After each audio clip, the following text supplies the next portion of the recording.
नमस्कार, आदाब। मैं हूं कुलदीप भारद्वाज और आपने देखना शुरू कर दिया है NBC 24।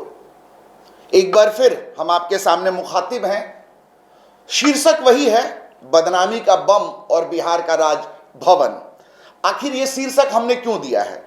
जैसा कि हमने अपने दर्शकों से वादा किया था कि हम इस सीरीज को जो है आगे बढ़ाते रहेंगे कि किस तरीके से जो है बिहार में शिक्षा माफिया ने अपना खेल किया है और उन लोगों को उन जिम्मेवारियों से नवाजा है जो उसकी बेसिक क्वालिफिकेशन भी नहीं रखते हैं। मतलब कहने का यह है कि किसी ने बड़ा खूब कहा है कि अगर किसी राज्य को, किसी प्रांत को, किसी देश को या किसी भी एरिया को अगर आपको बर्बाद करना है तो आपको सिर्फ दो काम करने होते हैं। एक, उस राज्य, उस प्रांत, उस सूबे, उस देश के स्वास्थ्य विभाग को जो है रुग्ण कर दीजिए, मतलब खराब कर दीजिए, और उसकी जनरेशन को शिक्षा मत दीजिए। वो सूबा जो है कभी डेवलप नहीं करेगा, कभी जो है वो विकासशील नहीं होगा, वो हमेशा अंडर प्रिविलेज रहेगा। अब आप सोचिए, 15 अगस्त 1947 में आजादी के बाद आज भी बिहार जो है, बिहार के बारे में यह कहा जाता है कि यह पिछड़ा राज्य है, जबकि मैं आपको बता दूं कि बिहार की माटी में ऐसे ऐसे सूरमा पैदा हुए हैं, ऐसे ऐसे बुद्धिजीवी पैदा हुए हैं। अब आप सोच लीजिए कि बिहार की वो धरती है जहां दुनिया को लोकतंत्र हमने दिया, महात्मा बुद्ध जैसा संत दिया, महावीर जैसा ऋषि दिया, और सबसे बड़ी बात है कि हमने देश का पहला राष्ट्रपति दिया। लेकिन आज भी हम पिछड़े राज्यों में शुमार करते हैं। लेकिन इसी बिहार का टैलेंट बिहार से बाहर निकलकर पूरी दुनिया को रोशनी देता है, चाहे वो कोई फील्ड हो। लेकिन चूंकि घर में जो है कुछ ऐसे लोग हैं जिन्होंने शिक्षा को जो है बिल्कुल बर्बाद कर दिया है। क्या माध्यमिक शिक्षा हो, या आप कह सकते हैं कि शिक्षा का जो प्रारूप है बिहार में, वो किस कदर भ्रष्टाचार के चंगुल में है, इसकी बानगी है। ये बानगी है कि कैसे आज बिहार का राजभवन, जहां राज्यपाल रहते हैं, राज्यपाल के ऊपर उच्च शिक्षा मतलब महाविद्यालयों के कुलाधिपति कहा जाता है। उनका काम यह होता है कि शैक्षणिक और फिनेंशियल जो भी इश्यू हो उसको बेस्ट तरीके से हैंडल करें ताकि उच्च शिक्षा जो है छात्रों को मिल सके। लेकिन यहां तो कुछ और ही खेल चल रहा है। जो दर्शक नए जुड़े हैं, मैं उनको बता दूं कि NBC 24 लगातार एक मुहिम महाखुलासा सीरीज कर रहा है कि कैसे बिहार के महाविद्यालयों को गर्क में डाल दिया गया है, कैसे सातिराना साजिश कर और सातिराना साजिश कहने से अच्छा है कि ये मैं कहूं कि महाविद्यालयों को बिहार में जो पैसे वाले लोग हैं, जो धनपशु हैं, जो बाहुबली हैं, उन्होंने दुधारू गाय समझ लिया है। मतलब एक पद वाइस चांसलर जो होता है, जिसको शॉर्ट में हम लोग जो है VC कहते हैं, कुलपति हिंदी में कहते हैं, उस पद को जो है कमाई का जरिया मान लिया है। ये हम क्यों कह रहे हैं? क्योंकि ये कहने का जो है हमारे पास पूरे वो एविडेंस है, पूरे वो सबूत हैं कि हम कह सकते हैं। कल हमने जो है आपको बताया था कि कैसे राजभवन पे किन कारणों से उंगलियां उठ रही हैं, क्या वो आरोप लगे हैं, बेहद गंभीर आरोप हैं, जिसकी वजह से राज्यपाल को अचानक जो है PMO ने दिल्ली बुला लिया और फिर शिक्षा मंत्री से मिलने का उनका कार्यक्रम है। माफ कीजिएगा, तो शिक्षा मंत्री से मिलने का जो है उनका कार्यक्रम है। अब देखिए मामला कितना गंभीर है कि PMO इसमें दखल देता है। ध्यान दीजिए, जो मसला है, जो इस वक्त जो शिक्षा विभाग में जो मसला चल रहा है, वो मैं बताऊं कि एक तरफ तो भ्रष्टाचार का है, दूसरी तरफ जो है अपने पद के दुरुपयोग का है, और तीसरी सबसे बड़ी बात यह है कि राजभवन पे जो सबसे बड़ा आरोप लग रहा है वो ये है कि जो योग्य नहीं है। आप सोचिए कि जैसे डॉक्टर बनने के लिए MBBS करना जरूरी है, सर्जन बनने के लिए MS करना जरूरी है, मास्टर इन सर्जरी होंगे तभी तो आप जो है सर्जन कहलाएंगे। लेकिन बिहार में जो वर्तमान दौर में खेल चल रहा है कि अगर आपको वीसी बनना है तो ये जरूरी होता है कि कम से कम आपने जो है आप प्रोफेसर हो, 10 साल तक जो है आपने शैक्षणिक जो है कार्यक्रमों में भाग लिया हो या प्रिंसिपल के तौर पे, और ये जरूरी है कि आप जो है मान्यता प्राप्त सरकारी इदारे से हो। लेकिन बिहार में तो एक अलग किस्म का खेल चल रहा है, पैसा फेंक तमाशा देख। दरअसल हो क्या रहा है कि जब हम इस महाखुलासे को लेकर अपना रिसर्च कर रहे थे और तमाम सबूत इकट्ठा कर रहे थे, आप यकीन नहीं करेंगे, ये कहते हुए बड़ा दुख हो रहा है लेकिन यह हकीकत है कि हमने जहां भी हाथ डाला, जिस भी पक्ष से जानने की कोशिश की, यकीन मानिए ये तमाम पेपर जो हैं ये कलेक्ट करते वक्त हमें ये महसूस हुआ कि बिहार में अभी वर्तमान दौर में किसी भी कुलपति, किसी भी, ध्यान दीजिएगा मैं खुल के कह रहा हूं, बिहार में वर्तमान समय में किसी भी विश्वविद्यालय के कुलपति के पास वो तमाम अहर्ताएं नहीं है, वो तमाम जो है क्वालिफिकेशन नहीं है जिसकी बेसिक रिक्वायरमेंट है। लेकिन देखिए खेल कैसा है, खेल इस कदर जो चल रहा है कि ये लोग आज जो है पैसे के बल पे, पैरवी के बल पे, किसी तरीके से आप समझ लीजिए कि पैरवी, पावर और पैसे के बल पे ये लोग जो एक प्रतिष्ठित पद है, जो एक शैक्षणिक उच्च मापदंड वाला पद है, और उनसे ये उम्मीद की जाती है कि वो एक शिक्षाविद होंगे, क्योंकि शिक्षा जो है शोध से आता है। शिक्षित वो होते हैं, सिर्फ जो है एमए बीए कर लेने से कोई शिक्षित नहीं हो जाता, बल्कि उसके और भी तमाम पैरामीटर्स हैं। आपको बताऊं, आज मैं जो है अपने साथ एक, आप कह सकते हैं, मार्कशीट लाया हूं। मैं एक्चुअली आज अपने कैमरामैन से कहूंगा कि इसको दिखाने की कोशिश करें। ये जो आपके स्क्रीन पे आ रहा है, ये आप सोच रहे हैं क्या है, तो मैं आपको बता दूं ये मार्कशीट है। ये वो चीजें हैं जिसकी बिना पे इसमें आपने नंबर कितना लाया है, आपको के पास वो क्वालिफिकेशंस हैं कि नहीं, मिनिमम अहर्ता आप पूरी करते हैं, तो ऐसे ही मार्किंग करके किसी को भी जो है किसी को मार्किंग करके फाइनल किया जाता है कि ये कुलपति बनेंगे या कुलपति बनेंगी। लेकिन हालात का अगर तबसरा करें तो आप देख सकते हैं कि हालात ये हैं कि लिस्ट में जो है जो वही नाम जो है कुलपति बनने में कह सकते हैं कामयाब हो सकते हैं, इसको कामयाब ही कहेंगे, और ये कह सकते हैं कि तोड़ फोड़ और तमाम जो शब्द यूज किए जाते हैं, जैसे होता है ना कि आम बोलचाल में हम कहते हैं कि जुगाड़ से, तो वही जुगाड़ टेक्नोलॉजी जो है वर्तमान दौर में बिहार की उच्च शिक्षा को बिल्कुल अपने गिरफ्त में ले चुकी है।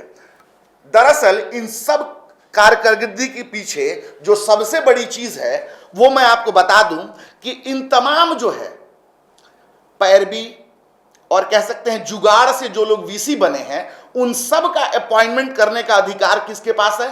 तो बिहार के वर्तमान राज्यपाल, जो कुलाधिपति कहलाते हैं, राज्य में जो है तमाम महाविद्यालयों की कमान जो है, डिसीजन मेकिंग पावर इनके पास होता है। लेकिन अब जो है चूंकि अब तमाम घपले घोटाले जो है खुल रहे हैं, और लगातार NBC 24 ने भी जो कल खुलासे किए वो मीडिया के तमाम मंचों पर और अखबारों में बड़ी प्रमुखता से छपी है, तो मैं बता दूं कि राज्यपाल जो कुलाधिपति हैं, जिनके पास वीसी, कुलपति, कुल सचिव और तमाम जो है वो शैक्षणिक पद होते हैं, जिनकी एक अपनी गरिमा होती है, उनको जो है अपॉइंट करने का विशेषाधिकार है। इसी विशेषाधिकार के नाम पर तमाम जो है खेल बिहार में हुए हैं। मैं स्पष्ट रूप से कह रहा हूं कि बिहार में राजभवन पे उंगली इसलिए उठ रही है, क्योंकि राजभवन को ही वो पावर है कि वो किसी विश्वविद्यालय के वीसी, कुल सचिव और अन्य पदों पर जो है वो उनकी अहर्ता जानकर, उनकी जो है तमाम बेसिक रिक्वायरमेंट्स जो है जानकर उनको जो है अपॉइंट करे। लेकिन घेरे में सवालों के घेरे में कौन है? तो वर्तमान राज्यपाल है। क्योंकि वही जो है कुलाधिपति हैं, उनके हाथ में ही, उनके पास ही वो विशेषाधिकार है जिससे वो डिसीजन मेकिंग करते हैं कि किसको जो है बिहार के विश्वविद्यालयों में वाइस चांसलर की कुर्सी पर बिठाया जाए। लेकिन मैं आपको बताता हूं, यह महज एक दो विद्यालयों की बात नहीं है। जैसे अभी चर्चा हो रही थी, मौलाना मजहूर हक जो है अरबी फारसी विश्वविद्यालय में पहली बार घोटाले को लेकर वर्तमान वीसी मोहम्मद कुद्दूस साहब ने मुख्यमंत्री को पत्र लिखा, तब जाकर यह मामला जो है खुलकर सामने आया और मीडिया की भी नजर इस पे पड़ी। लेकिन मैं बता दूं आपको, यह जो है सच की लड़ाई आज से नहीं चल रही है, बल्कि ये लड़ाई कब से चल रही है अब मैं आपको बताता हूं। दरअसल इस बात को आम लोगों तक पहुंचाने के लिए हमें यह जानना होगा कि इस पूरे गोरख धंधे की शुरुआत कहां से हुई, कैसे हुई और कौन वो लोग जिम्मेवार हैं जो आज बिहार के तमाम विश्वविद्यालयों के वीसी पर सवाल उठ रहा है। और मैं आपको यह कहने से मुझे कोई गुरेज नहीं है कि तमाम विश्वविद्यालयों में वर्तमान दौर में जो भी अपॉइंटेड हैं, जो भी वीसी अपॉइंटमेंट हुई है, वो कहीं ना कहीं जुगाड़ तकनीक की देन है। ये कहने का मेरे पास पुख्ता सबूत है।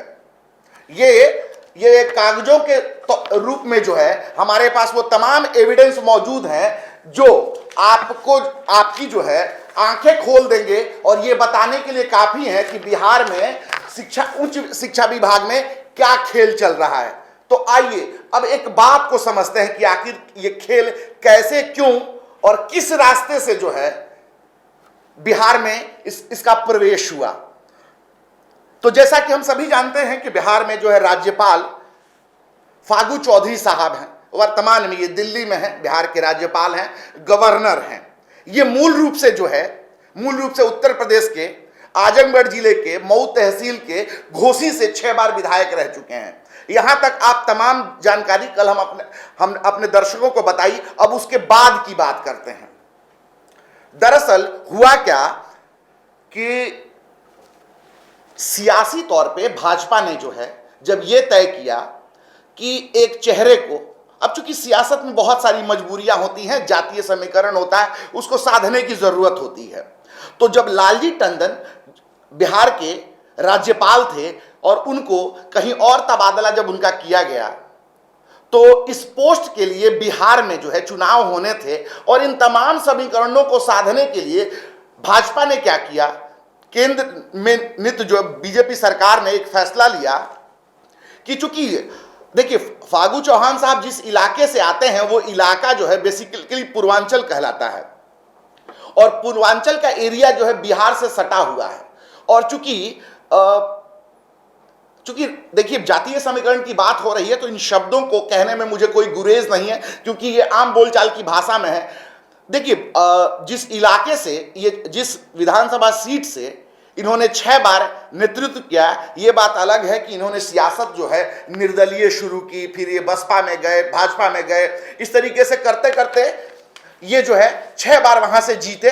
चलिए ये एक अलग कहानी, इसको छोड़ देते हैं। मेन मुद्दा हमारा भ्रष्टाचार है और राजभवन पे जो बदनामी का बम फूट रहा है उसके बाबत है। तो मैं आपको बता दूं कि सियासी समीकरण साधने के लिए भाजपा केंद्रीय नेतृत्व ने यह फैसला लिया कि फागू चौहान जो उत्तर प्रदेश से सटे, बिहार से सटे पूर्वांचल इलाके में दलित राजनीति का एक प्रमुख चेहरा है, उसको बिहार में जो है राज्यपाल बनाया जाए ताकि उनके भी समुचित जो है नेतृत्व मिलने पर उनके समर्थकों की संख्या बढ़ जाए। चूंकि ये देखिए ये चुनावी गुणाभाग है, इसको छोड़ देते हैं। इस तरीके से जो है 20 जुलाई 2019 को एक नोटिफिकेशन जारी हुआ और इस तरीके से जो है बिहार के लोगों को जानकारी मिली कि पड़ोसी राज्य उत्तर प्रदेश के एक जो है काफी कह सकते हैं कि एक्सपीरियंस्ड और लगभग बेगदाग छवि के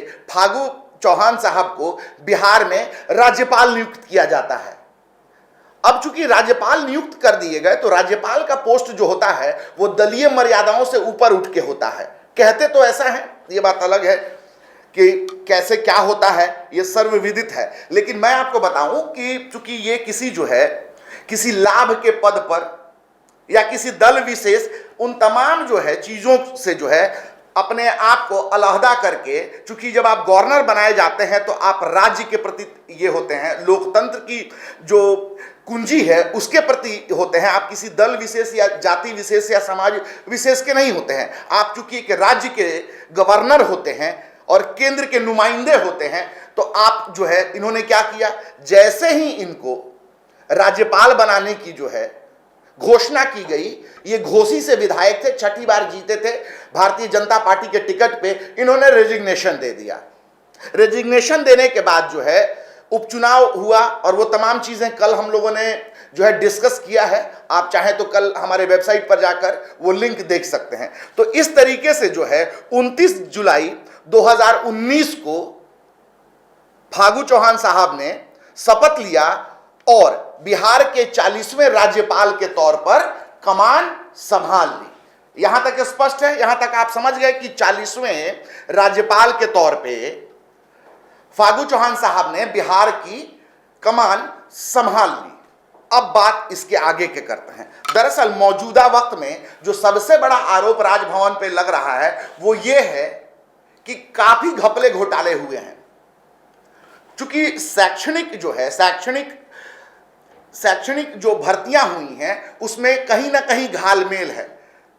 तो मैं आपको बता दूं कि जी हां, ऐसा घालमेल हुआ है और राजभवन द्वारा जिनको भी बिहार के विश्वविद्यालयों में कुलपति नियुक्त किया गया है, चाहे मतलब ये आप ये समझ लिए कि 20 जुलाई 2019 को शपथ लेने के बाद जब राज्यपाल बने, तो मतलब अब देखिए, मेरा कहने का तात्पर्य यह है कि 20 जुलाई 2019 के बाद से अब तक जितने भी वीसी बनाए गए हैं, जितने भी जो है अपॉइंटमेंट जो है विश्वविद्यालयों में किए गए हैं, उन सब के बारे में मैं स्पष्ट रूप से कहता हूं और यह हमारा सबसे बड़ा खुलासा है कि उसमें बड़ा घालमेल है।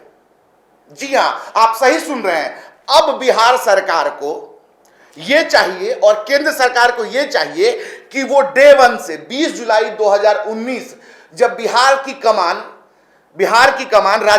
बतौर राज्यपाल फागू चौहान साहब ने संभाला है, उस दिन से लेके आज तक जितने भी अपॉइंटमेंट्स हुए हैं, अब उन पे सवालिया निशान लग गया है। और ये कहने का हमारे पास पुख्ता आधार है।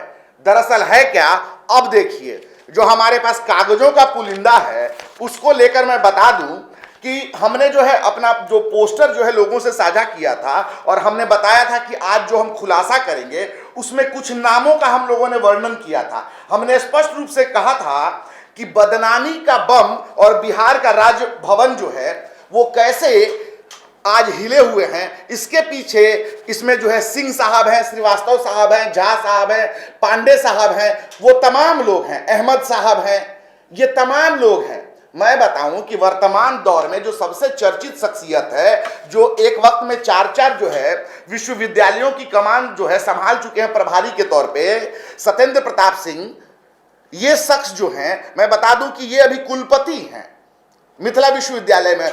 ये जो है एक FIR में नामित है और जो व्यक्ति जो है घपले घोटाले 420 में नामित है उसको इतना बड़ा पद दे दिया गया। इनके बारे में और एक बड़ा खुलासा हम करने जा रहे हैं, वो भी हम दर्शकों से बताएंगे। लेकिन अभी बात चूंकि जो है और अन्य अपॉइंटमेंट्स की हो रही है, तो मैं आपको बता दूं कि मिथिला विश्वविद्यालय में अभी जो कुल सचिव हैं मिस्टर अहमद जो कुल सचिव हैं वो भी दागी हैं। उन पे भी जो है कानूनी मुकदमे दर्ज हैं, वो बाई नेम्ड जो है घपले घोटाले में जो है नामित हैं। तो आप समझ गए, ऊपर से लेकर नीचे तक भोजपुरी में कहावत है कि बारी के बारी कोलवासी होला। मतलब आप देखिए कि जो एक गलती हुई, अब उस गलती को छुपाने के लिए वो तमाम लोग जो है एक रास्ते पर आ गए। मैं आपको बताऊं कि मेरी ये जो है गुजारिश है बिहार सरकार से और वो तमाम उच्च पदस्थ लोगों से, NBC 24 जो है ये गुजारिश करता है कि ये महज जो है 150 करोड़ रुपए का जो है गबन नहीं है, ये बहुत बड़ा गबन है। सरकार को चाहिए कि अपनी छवि जो सुशासन का दावा करती है उसको चाहिए कि 20 जुलाई 2019 से लेके अब तक, मतलब आज तक, अगर कहीं भी अपॉइंटमेंट हुआ है विश्वविद्यालयों में उसकी जांच कराइए। मैं यकीन दिलाता हूं जो सच बाहर आएगा वो चारा घोटाला से ज्यादा बड़ा घपला साबित होगा। मैं बिल्कुल सही कह रहा हूं। मैं आपको बता दूं कि ये घोटाला जो है बिहार के लोगों का के लिए जो है चारा घोटाले से बड़ा घोटाला साबित होगा, क्योंकि आपको मैं बताऊं ऐसे ऐसे छोटे छोटे भी जो है तकरीबन एक तरीके से कहिए कि लूट तंत्र जो हावी है। मतलब आप सोचिए रबड़, पेंसिल, कटर, और आप सोचिए जो बेसिक चीजें होती हैं ना, बेसिक चीजें होती हैं, उसमें भी जो है दलाली खाई गई है। महाविद्यालयों पर जो कॉकस मंडली है, जो फिनांस से जुड़े हुए लोग हैं, कुलपति के अपने लोग हैं, इन तमाम लोगों ने मिलकर ऐसी जो है कारकर्दगी की गई है कि अगर अभी जो है एक एक चीज बताने बैठ जाएं तो ये पूरा साल बीत जाएगा, लेकिन इनके गुनाहों, घपलों, घोटालों की जो है सीरीज खत्म नहीं होगी, कहानी खत्म नहीं होगी। तभी तो हम कह रहे हैं कि घोटालों की जो ये श्रेणी है ये हरि कथा, हरि अनंता की तरह है। अब जरा बात एसपी सिंह साहब की दोबारा करते हैं। अब देखिए एसपी सिंह साहब राजभवन के सबसे दुलरुआ जो है वाइस चांसलर हैं। ये किसी से ढका छुपा नहीं है, क्योंकि आप देखिए एक शख्स जो है इतना काबिल है कि सर्वप्रथम जो है उसको मिथिला विश्वविद्यालय का जो है वीसी बनाया जाता है। उसके बाद एक समय विशेष तक जितने भी विश्वविद्यालयों से या तो कोई रिटायर हो गया या इस्तीफा देकर, इस्तीफा क्यों दिया उसके पीछे भी कहानी है। कैसे किसी को मानसिक प्रताड़ित किया गया था, कैसे उसके जो है उसको डराया धमकाया गया था, और कैसे पैसों की लूट में शामिल होने के लिए दबाव डाला गया था, यह भी बहुत बड़ी बात है। तो आप इससे अंदाजा लगा सकते हैं कि किस तरीके की जो है, आप कह सकते हैं कि ये शिक्षा माफिया का रूप ले चुका है। हम कहते हैं ना, जो अपराध की रिपोर्टिंग करते हैं उन सब के बीच जो है एक बहुत जो है कॉमन शब्द है ऑर्गेनाइज्ड क्राइम, संगठित अपराध, जो गैंग्स करते हैं, गिरोह करते हैं, कार्टेल करते हैं, माफिया करते हैं। ठीक वैसा ही कुछ जो है बिहार में घटित हुआ है, और अभी भी तमाम कोशिशें हो रही हैं कि किसी भी तरीके से जो है अपने पाप को छुपा लिया जाए। इसमें कई लोग सक्रिय हैं, कई लोग सक्रिय हैं। मैं आपको बताऊं कि आज जो हम प्रमुख खुलासा करने जा रहे हैं उसकी जो है शुरुआत मैं कर दूं कि एसपी सिंह साहब जो राजभवन के सबसे दुलरुआ हैं, मूल रूप से फैजाबाद यूपी के हैं, और मैंने कहा था ना कि इनमें कुछ नाम ऐसे शामिल हैं जिनका सरनेम चौहान है। तो मैं बता दूं कि निम्न मध्यम वर्गीय, फैजाबाद के निम्न मध्यम वर्गीय से मध्यम वर्गीय परिवार से आने वाले सत्येंद्र प्रताप सिंह ने कैसे जो है अपने शातिर दिमाग का इस्तेमाल करते हुए तरक्की की सीढ़ियां चढ़ी हैं। यह बात अलग है कि जो लोग लिफ्ट से चढ़ते हैं, सीढ़ियों से नहीं चढ़ते हैं, अक्सर दुर्घटना का शिकार हो जाते हैं। ऐसा ही कुछ एसपी सिंह साहब के मामले में हुआ है। दरअसल ये फैजाबाद के एक निम्न मध्यम वर्गीय परिवार से आते हैं। 12वीं तक की पढ़ाई जो है इन्होंने फैजाबाद से की थी। ग्रेजुएशन के लिए लखनऊ आए, लखनऊ से इन्होंने जो है वो तमाम ग्रेजुएशन किया, मास्टर्स किया। उसके बाद जो है ये शिक्षा विभाग में जो है मुलाजमत करने लगे। यहां तक स्पष्ट है, ये चीज कल भी हम लोगों ने दर्शकों को बताई थी। लेकिन जो सबसे बड़ी बात है कि जोड़ तोड़ में माहिर सत्येंद्र प्रताप सिंह ने जो है अचानक जो है उस वक्त सुर्खियां बटोर ली जब ये लखनऊ विश्वविद्यालय के जो है वाइस चांसलर बना दिए गए, जबकि रेस में वो तमाम लोग थे। उसका भी खुलासा करेंगे, वो पूरी जो स्क्रूटनी प्रक्रिया में कैसे खेल हुआ, इसका भी एविडेंस हमारे पास मौजूद है। तो मैं आपको बताऊं कि जब ये वीसी बने, एक व्यक्ति जो है जो बेसिक रिक्वायरमेंट में है, जो सबसे जरूरी अहर्ता है, वो भी पूरा नहीं करता है, और अचानक एक दिन अपनी तिकड़म, अपनी पहुंच, पैरवी, और तीसरा शब्द तो आप ट्रिपल पी समझ ही रहे हैं, पावर, पैसा और पैरवी के बल पे उस विश्वविद्यालय का वाइस चांसलर बन जाता है जिस विद्यालय से इसने ग्रेजुएशन किया। मतलब हम बात लखनऊ विश्वविद्यालय की कर रहे हैं। अब चूंकि इस वक्त तक जो है अपनी कारगुजारियों से थोड़ा बहुत फेमस हो चुके एसपी सिंह साहब जब वीसी बने लखनऊ विश्वविद्यालय के, तब जो है तहलका मच गया, और इन्होंने जो है बाकायदा मीडिया के उपस्थिति में विश्वविद्यालय प्रांगण में प्रवेश करने से पहले उस जमीन पर मत्था टेका और ईश्वर को धन्यवाद दिया और तमाम तरह के जो है वो हथकंडे अपनाए जिससे ये सुर्खियों में आ जाएं, क्योंकि पद मिल चुका था। लेकिन देखिए, पद मिलते ही किस तरीके से इन्होंने जो है वो तमाम कानून को तोड़ मरोड़ दिया जो लागू होता है इन पर। जो सबसे बड़ी बात देखिए, इन पे जो एफआईआर दर्ज हुआ है, जो हमने जो है अपने दर्शकों को कल दिखाया था, उसकी कॉपी एक बार मैं और दिखा देता हूं। यही वो एफआईआर है। ये एफआईआर जो है थाना हसनगंज पीएस में हुआ है, डिस्ट्रिक्ट लखनऊ में हुआ, उत्तर प्रदेश में हुआ है। इसमें जो है 420 के मुदाले जो है ये मिस्टर एसपी सिंह हैं। 5वें नंबर पे इनका नेम्ड एफआईआर है 420 में। तो उसके पीछे क्या मामला है, तो मैं आपको बता दूं कि जब ये वाइस चांसलर थे उस दौरान इन्होंने कविता चतुर्वेदी नाम की एक महिला, जो मैं आपको बता दूं कि उनके पास जो है बेसिक जो है, मतलब लेक्चरार बनने के लिए जो बेसिक चीजें होती हैं, बेसिक क्वालिफिकेशन होती है, वो भी नहीं था, फिर भी उनको नियुक्त किया गया। और जब बाकी दूसरे लोग जो उसके लिए एलिजिबल थे, उनमें से एक प्रशांत पांडे ने जब कोर्ट का दरवाजा खटखटाया और तमाम चीजों की जब जानकारी ली गई, तो पाया गया कि अरे कविता चतुर्वेदी, ये तो वो क्वालिफिकेशन ही नहीं है कि इनको लेक्चरार बनाया जा सके, वो शैक्षणिक योग्यता नहीं है। इसके बाद 2007 में जो है उत्तर प्रदेश के तत्कालीन राज्यपाल ने जो है इनको सेवा से बर्खास्त कर दिया। लेकिन देखिए, यहां भी खेल हो रहा है। अब जैसे जो कहते हैं ना, जहां जहां पड़े संतन के पांव, तब तक एसपी सिंह जो है वाइस चांसलर बन चुके थे लखनऊ विश्वविद्यालय में। अब चूंकि जो है इन्होंने कोशिश क्या की, अब इन्होंने जो है, अब पता नहीं क्या जो है डील हुई।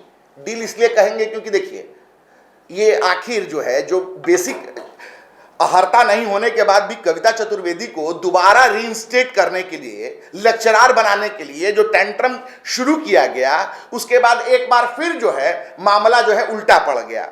प्रशांत पांडे जो सेकंड, जो आप कह सकते हैं नंबर 1 एलिजिबल था, वो शख्स दोबारा जो है कोर्ट पहुंच जाता है और तमाम जांच होती है। उसके बाद जो है जब अपने ऊपर संकट आता है बतौर वीसी इन पे, एसपी सिंह साहब पे, ये क्या करते हैं कि फिर वहां जो है खामोशी अख्तियार कर लेते हैं। लेकिन इसी बीच इनके कुकृत्यों, और आपको बताऊं कि वाइस चांसलर जो शख्स बनता है उससे एक लिखित कानून है कि आप कोई भी ऐसा काम नहीं करेंगे जिससे आपका निजी फायदा हो, व्यक्तिगत फायदा हो, या आपके डायरेक्ट ब्लड रिलेशन, मतलब स्वजन, बेटा बेटी, मां पिताजी या किसी भी संबंधी को उससे लाभ मिले। ये जरूरी जो है मापदंड है। वीसी कोई ऐसा काम नहीं कर सकते हैं जिससे उनके संबंधी जो है जुड़े हुए हों। लेकिन यहां तो हो ही है वही जो राम रचि राखा।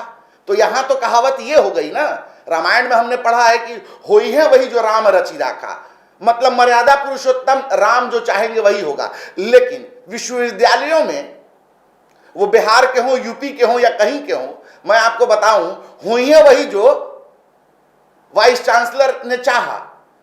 ये कद है वाइस चांसलर का। तो इन्होंने क्या किया, अब देखिए, चूंकि इनके क्रियाकलापों और इनके, आप कह सकते हैं कि कारकर्दगी से अब तक लखनऊ विश्वविद्यालय में इनके खिलाफ विरोध जो है मुखर हो चुका था। उन्होंने इनके तमाम फैसलों के खिलाफ जो है मोर्चाबंदी कर दी थी। तो वहीं दूसरी तरफ कर्मचारियों का एक वर्ग था जो इनके गैर जिम्मेदाराना व्यवहार और शाब्दिक मर्यादा को भंग करने से इतना ज्यादा कुपित था कि उसने मोर्चा खोल दिया।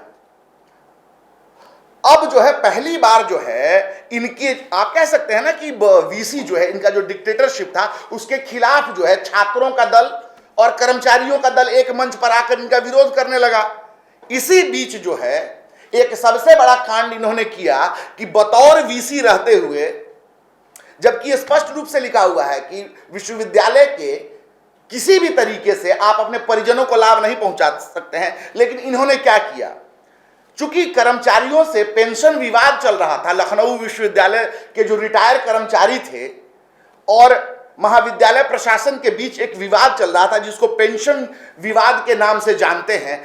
इस मामले में देखिए गजब का खेल इन्होंने किया।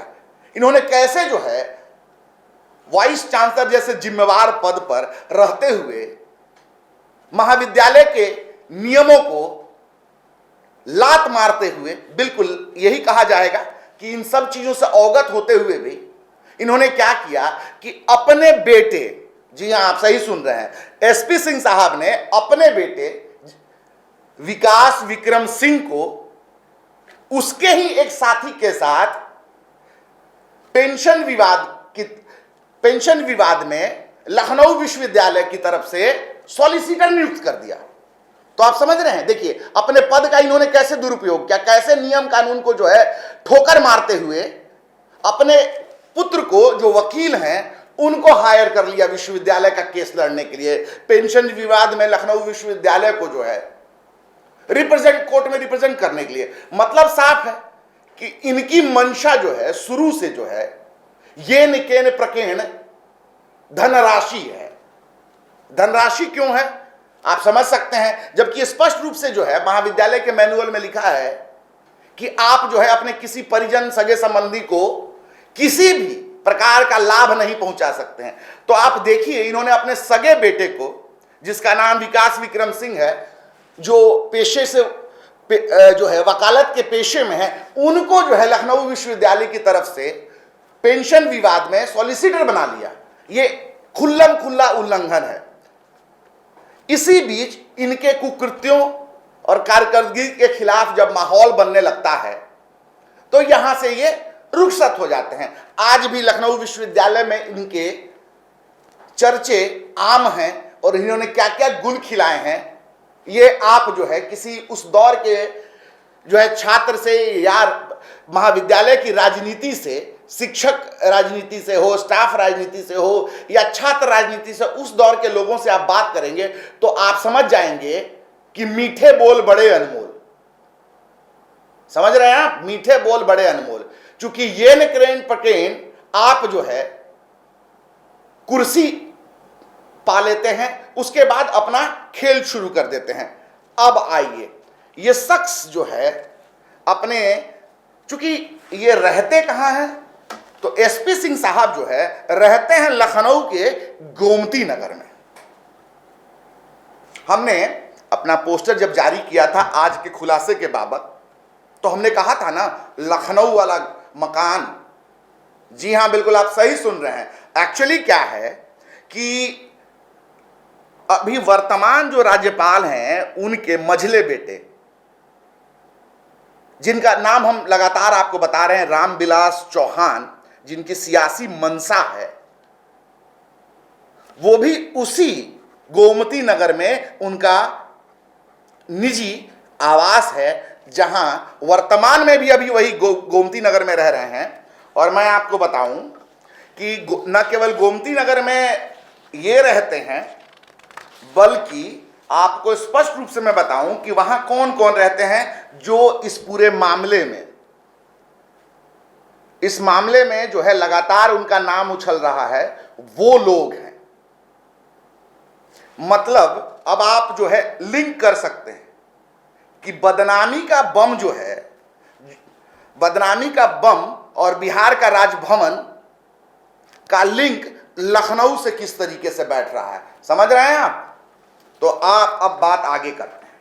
अब देखिए हालात अगर आप देखें तो एसपी सिंह साहब जो है अपनी जो है पैरवी, पहुंच, पैसा और पावर कॉरिडोर में अपनी पहुंच को लेकर इन्होंने जो है, अब चूंकि एक बार जो है ये वीसी बनने में कामयाब रहे लखनऊ विश्वविद्यालय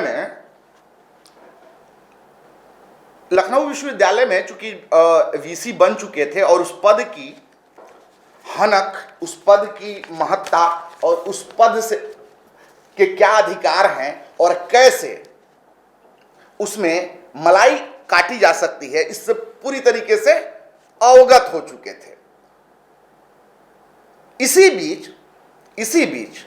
इसी दरमियान जो है 20 जुलाई को यह घोषणा होती है कि फागू चौहान साहब को राज्यपाल बिहार बनाया जा रहा है। इनकी बाँछें खिल जाती हैं, चूंकि सियासी तौर पे मजबूत होना और अपनी, कहते हैं ना कि सत्ता के कॉरिडोर में अपनी पहुंच रखने के लिए तिकड़मी अंदाज में सत्येंद्र प्रताप सिंह जो हैं, काफ़ी जो है आप कह सकते हैं कि काफ़ी हद तक इनकी पहुंच सत्ता के उन कमरों तक है जहां नीति निर्धारण होता है और क्या होता है ये कभी बाद में बात करेंगे। खैर, अब आपको मैं बता देता हूं। अब जो है इनकी जो है, अब इनको लगता है कि अब क्या किया जाए। अब चूंकि एक जो है, अब इनको एक अवसर दिखता है कि उत्तर प्रदेश के पड़ोसी राज्य बिहार में इनको एक अवसर दिखता है। और अवसर क्यों दिखता है? क्योंकि लंबे समय से अपने पिता के 6 बार विधायक रहने के दौरान उनके मझले पुत्र रामविलास चौहान से जो है इनकी गहरी छंती है। कुछ तस्वीरें भी आपको दिखाएंगे कि कैसे मेल मिलाप होता है और कैसे जो है संबंधों की बिना पर तू मेरी खुजा मैं तेरी खुजाऊंगा, ये ऐसे कुछ संबंध हैं जो अक्सर दोनों को फायदा पहुंचाते हैं। इसी परिपाटी के तहत इन्होंने जो है एक बहुत बड़ा काम किया। काम यह है कि जो है अपने तमाम जो है जुगाड़ टेक्नोलॉजी की बनिस्पत ये जो है बिहार में जो है मिथिला विश्वविद्यालय में वीसी नियुक्त हो जाते हैं। अब आप समझिए, जब ये वीसी नियुक्त हो जाते हैं उसके बाद की कहानी तो हम 2 दिन से बता ही रहे हैं कि 4 विश्वविद्यालय कैसे राजभवन के दुलरुआ हैं, जबकि इनके डिसीजन एक जो है गैर जिम्मेवारा और एक्चुअल मूल्य से तकरीबन 2 गुने मूल्य पर आंसर सीट और क्वेश्चन पेपर के मुद्दे पर मौलाना मजरूल हक अरबी फारसी विश्वविद्यालय के नवनियुक्त राज्यपाल ने जो चिट्ठी लिखी है उसमें साफ इनके नाम का वर्णन किया है कि चूंकि ये प्रभार में थे, और मैं आपको बता दूं जब प्रभार में आप रहते हैं ना तो कोई पॉलिसी डिसीजन नहीं ले सकते हैं, ना ही कुछ जो है टेंडर वगैरह आप टेंडर वगैरह पे जो है पॉलिसी डिसीजन कर सकते हैं। इस बाबत मैं आपको बताऊं कि इस बाबत जो है एक सर्कुलर भी राजभवन से जारी हुआ था और ये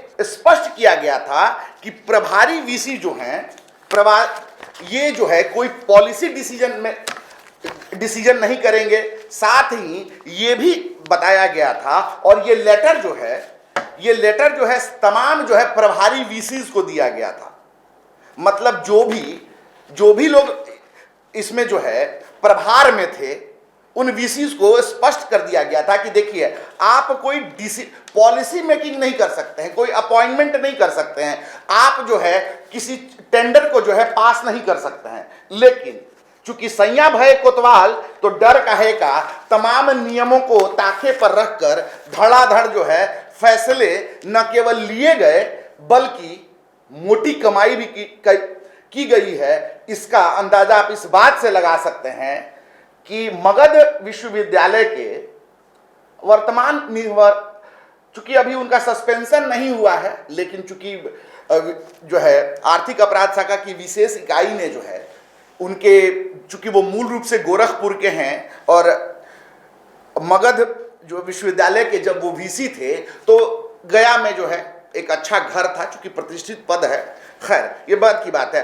अब आप इससे अंदाजा लगा लीजिए कि किस तरीके का नेक्सस काम कर रहा है कि वीसी साहब के गोरखपुर स्थित घर पे मींस जो नेटिव प्लेस है वहां पे रेड की गई तो उनके घर से 60 लाख रुपया कैश बरामद हुआ। माफ कीजिएगा, शायद 70 लाख रुपए कैश बरामद किए। इसमें थोड़ा सा डाटा हेरफेर, 60 या 70 लाख रुपए कैश बरामद किए गए। इसकी जो है ताकीद स्पेशल विजिलेंस की जो है टीम ने कर सकती है। साथ ही तमाम वो कागजात इनके, आप कह सकते हैं कि इन्होंने जो पैसे लगा रखे हैं। तो मैं आपको बताऊं कि देखिए जो कैश बरामद हुआ, कैश बरामदगी जब हुई तो आप इससे अंदाजा लगा सकते हैं कि आखिर कौन सा खेल चल रहा था, आखिर क्या था कि इतना हेवी कैश जो है गोरखपुर स्थित इनके आवास पर है। और मैं आपको बता दूं कि भ्रष्टाचार का और घपले घोटाले का और जो तमाम आरोप लगे हैं उनके भी लिंक्स जो हैं उसी जो है 3 कंपनियों से जुड़ रहे हैं जिनके माध्यम से विगत 2019 माने आप समझ लीजिए कि 29 जुलाई 2019 के बाद से तमाम जो है टेंडर्स, जो बड़े टेंडर्स हैं वो इन्हीं 2-3 कंपनियों को दिया गया है, जिसमें जो सबसे बड़ा नाम है वो इन्फोलिंक कंसल्टेंसी सर्विस प्राइवेट लिमिटेड और इन्हीं की कंपनी है। इस दोनों कंपनी में जो है वही लोग डायरेक्टर हैं। इसमें जो आप देख लें इन्फोलिंक जो है ये कानपुर से निबंधित है 2008 में, ध्यान दीजिएगा। ये इन्फोलिंक जो है, इन्फोलिंक कंसल्टेंसी जो है ये 2008 में कानपुर आरओसी से रजिस्टर्ड है और इसका हेड ऑफिस जो है अभी लखनऊ में है। इसके 2 डायरेक्टर हैं, इसमें जो है दोनों पति पत्नी हैं, एक जो है अजय मिश्रा है और दूसरी ऋचा मिश्रा है, ये डायरेक्टर है। और इन्हीं की एक सॉफ्टवेयर सॉल्यूशन कंपनी है एक्सक्लिट प्राइवेट लिमिटेड लखनऊ। ये भी जो है इसमें भी जो है अजय मिश्रा, ऋचा मिश्रा, ये जो है पति पत्नी जो डायरेक्टर हैं। लेकिन इसमें जो है जब बिहार में जो इस कंपनी ने काम शुरू किया तो इसमें एक बदलाव भी है। 2017 में जो है एक नई जो है महिला को डायरेक्टर बनाया गया है, उनका नाम जो है स्वाति वाजपेयी है। समझ रहे हैं आप, टेंट्रम को समझिए, चीजें बदल रही हैं। इस कंपनी में जो है स्वाति वाजपेयी को डायरेक्टरशिप दी गई है, उनको शेयर दिया गया है और उसी के बाद जो है ये पूरा खेल शुरू हुआ है। और जो सबसे बड़ी बात है, ये कंपनी जो है, ये कंपनी मैं आपको बताऊं कि ये कंपनी शुरू से जो है टेंटेड रही है। ये कहने का मेरे पास पुख्ता आधार ये है कि इस कंपनी में जो है, इस कंपनी ये चार्ज सीटेड है, ये कंपनी चार्ज सीटेड है। मतलब हम आपको ये कहना चाहते हैं कि इसने जो है 16 करोड़ रुपए का गबन किया है। मतलब ये जो है सरकारी इदारे में मिली भगत से, सरकारी इदारों की जो काली भेड़ें हैं, जो अवैध वसूली जैसे तमाम हथकंडे अपनाती हैं और कागज पे ही योजना बनाती हैं और कागज पे ही उसका टेंडर कर देती हैं, वैसे ही एक मामले में सीबीआई कोर्ट गाजियाबाद में चार्ज सीटेड है ये कंपनी। चार्ज सीटेड मतलब इन्फोलिंक कंसल्टेंसी प्राइवेट लिमिटेड और एक्सक्लिट प्राइवेट लिमिटेड लखनऊ पर जो है सीबीआई कोर्ट में जो है इन पे चार्जशीट किया गया है। मतलब आरोप निर्धारित कर दिया गया है कि इन्होंने जो है सरकारी इदारे में भुगतान में जो है तमाम तरह के भ्रष्टाचार किए हैं। और अब इस कंपनी को जब आपने जान लिया तो यहां एक चीज और जानने की आपको आवश्यकता है।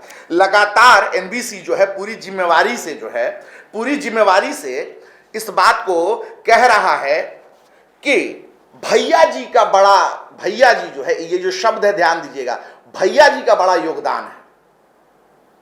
तो ये भैया जी कौन है? चूंकि भैया जी को कल बताते हैं कि भैया जी कौन है, लेकिन मैं आपको बता दूं जो सबसे बड़ा खुलासा है वो ये है और एक अनुरोध है हमारा बिहार सरकार से। अगर अपने सुशासन की छवि, ईमानदारी और भ्रष्टाचार के खिलाफ जो है मुहिम की बात करते हैं तो आपको वर्तमान दौर में 29 जुलाई 2019 से लेकर अब तक बिहार के विश्वविद्यालयों में जितने भी अपॉइंटमेंट्स हुए हैं उनकी जांच करवाइए, आप पाएंगे। चलिए एक बात का खुलासा कर देते हैं। दरअसल एसपी सिंह जो सबसे ज्यादा चर्चित नाम है अभी वर्तमान दौर में, राजभवन के दुलरुआ हैं, उनके बारे में जो सबसे बड़ी बात है वो ये है कि वो शख्स जो है आज क्या है तो वाइस चांसलर है।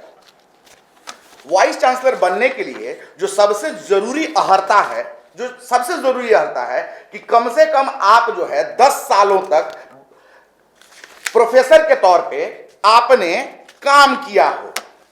ठीक है, तो पहले आप ये देख लीजिए। इस वाकये की जानकारी जो है लोक सूचना अधिकारी राज्यपाल सचिवालय के पास भी है। सूचना के अधिकार अधिनियम 2005 के अंतर्गत कंडीकार एवं क्रमबद्ध रूप से सुस्पष्ट भ्रम रहित शब्दों के सत्यापित त्वरित सूचना उपलब्ध कराने के संबंध में। अब देखिए, इस जो है आरटीआई के जरिए, चूंकि इनके शैक्षणिक योग्यता पर, और मैं आपको बताऊं कि कम से कम जो है आपको वीसी बनने के लिए 10 वर्षों का प्रोफेसरशिप अनुभव होना चाहिए, प्रोफेसर पद पर नियुक्ति और पदोन्नति भी हुई हो, यह बेसिक रिक्वायरमेंट है, बेसिक रिक्वायरमेंट है। लेकिन मैं आपको बताऊं, इस बाबत जब भी सूचना मांगी जाती है, सूचना नहीं दी गई है। ये बाकायदा हम अपने दर्शकों को दिखा रहे हैं कि देखिए, आखिर जो है, अगर मैं स्पष्ट रूप से कहता हूं कि ये हम जो आरटीआई के तहत आखिर जो है सुरेंद्र प्रताप सिंह के शैक्षणिक योग्यता, और इन्होंने जो ऑनलाइन जो है फॉर्म भरा है जिसमें एफिडेविट भी दिया है, उसको क्यों नहीं सार्वजनिक किया जा रहा है? दरअसल चोर के दाढ़ी में तिनका वाली बात है। चूंकि है क्या कि पावर, पैरवी और पैसे और भैया जी के आशीर्वाद से न वो प्रोफेसर हैं, न वो पूरी अहर्ता रखते हैं, लेकिन मिथिला विश्वविद्यालय के न केवल वाइस चांसलर बन गए हैं, बने बैठे हैं, सॉरी, और साथ ही चूंकि नजदीकी ऐसी है और साहब के जलवे हैं, गोमती नगर में घर है, तो साहब ने क्या किया? साहब ने यह किया कि अपने रिश्तों को इनकैश किया, और जो ऑनलाइन एप्लीकेशन फॉर्म जो है इन्होंने भरा है, उसके प्रिंट आउट की भी जब मांग की जाती है लोक सूचना पदाधिकारी से, तो वो तमाम बहाने करके ये सूचना उपलब्ध नहीं कराते हैं। इसके बाबत ये हमारा आज का सबसे बड़ा खुलासा है कि वर्तमान में मिथिला विश्वविद्यालय के शैक्षणिक योग्यता पर जो गंभीर सवाल उठ रहे हैं, और पिछले 7 महीने से विभिन्न माध्यमों से राइट ऑफ इंफॉर्मेशन एक्ट 2005 के तहत इनकी शैक्षणिक योग्यता और जो ऑनलाइन फॉर्म भरा गया था जिसमें ये अपनी शैक्षणिक योग्यताओं को दिखाते हैं, ये सूचना सार्वजनिक नहीं की जा रही है। ये पारदर्शिता की बात है, जवाबदेही की बात है। आखिर क्या छुपाने की कोशिश की जा रही है? मैं आपको बताऊं कि सबसे बड़ी बात क्या है कि एफिडेविट जो शपथ पत्र इन्होंने दिया है, निर्धारित जो एफिडेविट देना होता है आपको वीसी बनने के लिए, वो भी सत्यापित नहीं है। उसकी सत्यापित कॉपी मांगते मांगते जो है आरटीआई के तहत इंसान थक गया, पर आखिर क्यों उसको छुपाया गया? मतलब चोर की दाढ़ी में तिनका है, और सत्येंद्र जो है एसपी सिंह साहब वर्तमान में मिथिला विश्वविद्यालय के जो वीसी हैं, वो प्रोफेसर ही नहीं है। सही सुन रहे हैं आप, वो प्रोफेसर ही नहीं है। ये कहने के लिए हम मजबूर हैं, ये कहने के लिए हम मजबूर हैं, क्योंकि 4-7 प्रयासों के बाद भी राजभवन ने, जबकि मैं आपको बताऊं कि वीसी बनने के लिए जो ऑनलाइन एप्लीकेशन फॉर्म है वो तो इन्होंने भरा था, उसको दिखाने में क्या दिक्कत है? क्यों नहीं उसकी सत्यापित कॉपी जो है आरटीआई एक्टिविस्ट को दी जा रही है? इससे तो साफ पता चलता है कि कहीं ना कहीं कुछ घपला है।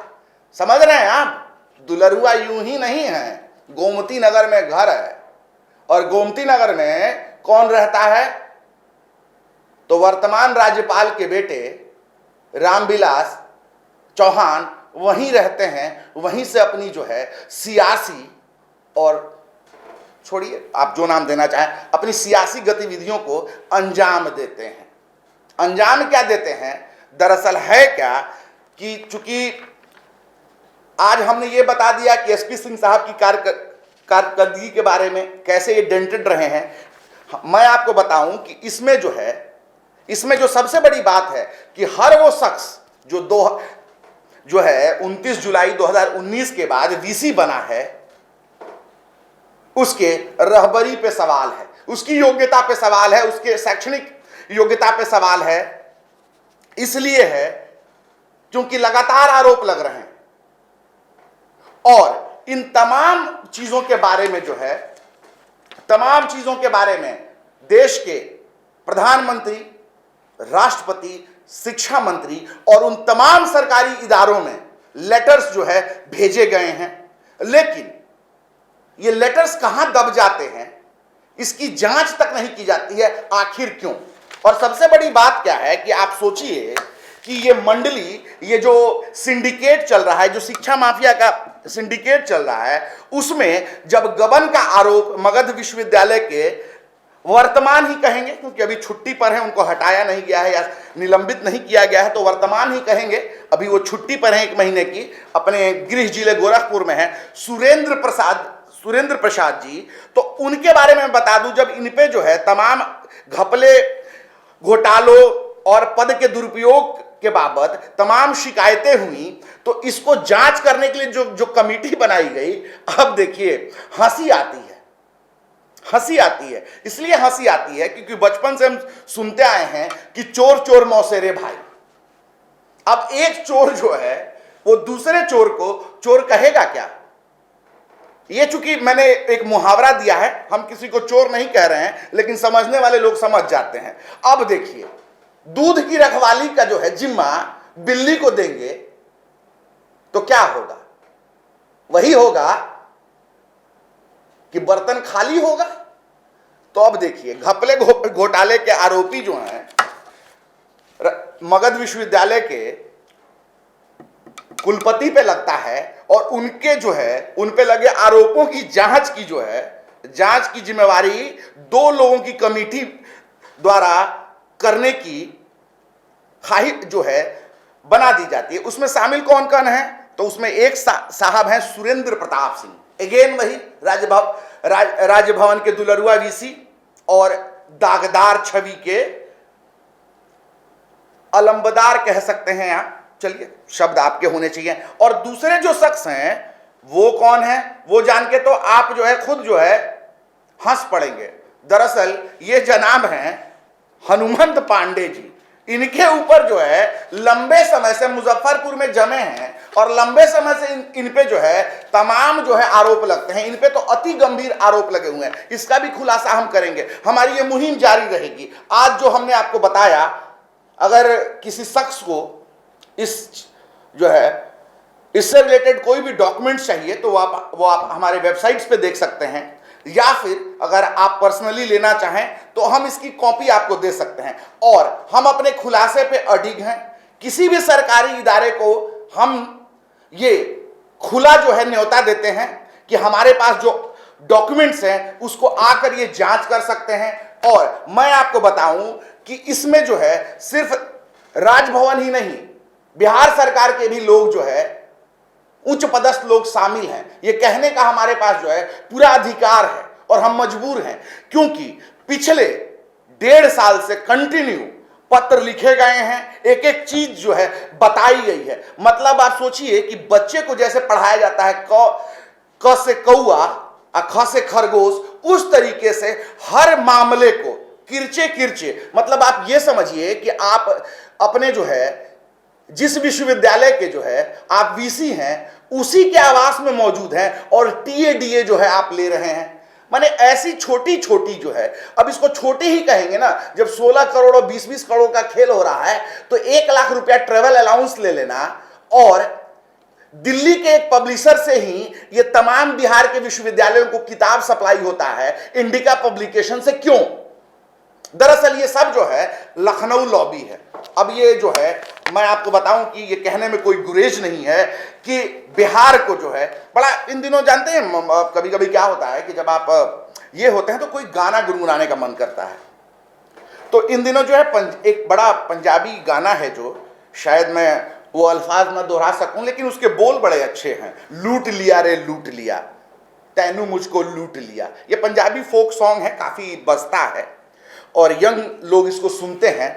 तो इसको जरा अगर आप जो है इसके लिरिक्स में थोड़ा अगर बदलाव करेंगे तो ये कुछ यूं आप गुनगुना सकते हैं कि लूट लिया रे लूट लिया, यूपी वालों ने बिहार के शिक्षा जगत को लूट लिया और हम वो बदनसीब हैं जो मांग तो रहबर रहे थे और हमें मिले कौन? लुटेरे। सवाल बड़ा है, सोचिएगा। कल फिर हम हाजिर होंगे। बहुत शुक्रिया, बहुत मेहरबानी। आप देखते रहिए NBC 24, क्योंकि हम हैं सच की ताकत। हमारी मुहिम जारी रहेगी। कल मिलते हैं।